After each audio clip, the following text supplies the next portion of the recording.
So, Prashant, let's analyze the statement that you made. Clearly, you're not attacking the Congress, but its leadership. What prompted you to make such a statement? Well, the idea is not to attack anyone. The whole debate in last few days and weeks about whether an effective opposition means opposition with Congress or without Congress.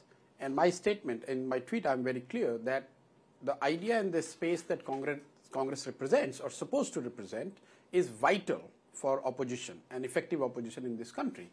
But Congress party, the idea or the space they represent is not same as the Congress in the present formation under the present leadership. And what I mean by this is that under the present leadership, Congress has not done very well. And I have put the data for the people to see themselves. In last 10 years, more than 50 elections, state and general elections, if you combine that together, Congress has lost almost 90% of those elections, except for 2012 Karnataka, 2017 in Punjab, and 3 elections which they won, which is Chhattisgarh, Madhya Pradesh, and Rajasthan in December 2018. Out of these 5 elections, Congress has not won any major state or any general election since 2012. What does it tell us?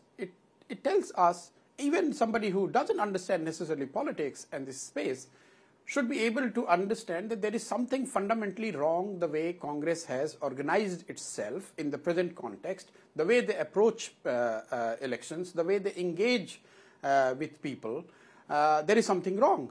And I'm saying that, and I'm not suggesting that leadership of, I'm nobody to suggest who should be the leader of Congress. I'm saying let it be decided democratically rather than someone just saying that XYZ would be the president.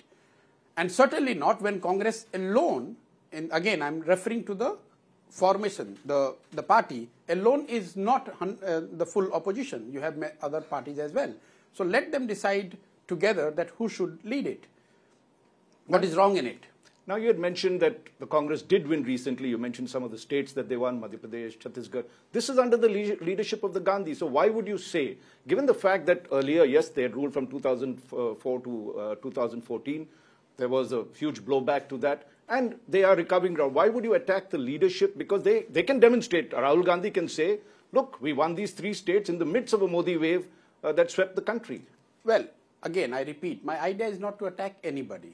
But again, I take you to the Congress's performance over last 10, 20 years, which is the time horizon related to the present leadership. When you look at Congress, last time a lot of people think that Congress's decline is a recent phenomena. Actually not. Congress, last time they have won this country was in 1984.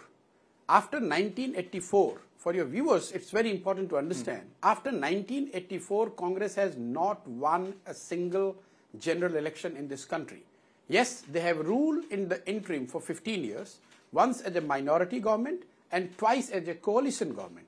But as a party, they haven't necessarily won the country. I give you an example to make it clear. Like in 1989, generally people think Congress lost in 1989. Number of MPs that Congress won was 198, if I recall correctly.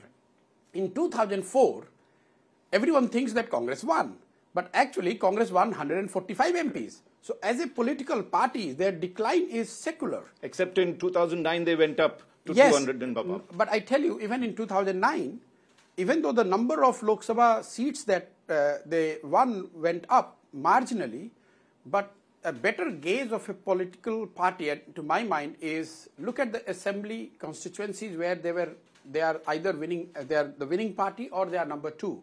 And out of 4,000 odd constituencies which we have in the country, I'm talking about the Vidhan Sabha, Congress at its peak used to be number 1 or number 2 in close to about 3,500 assembly constituencies. Today, that number is down below to 1,600. And that's a one-way decline. And especially after 1985, this graph has been one way.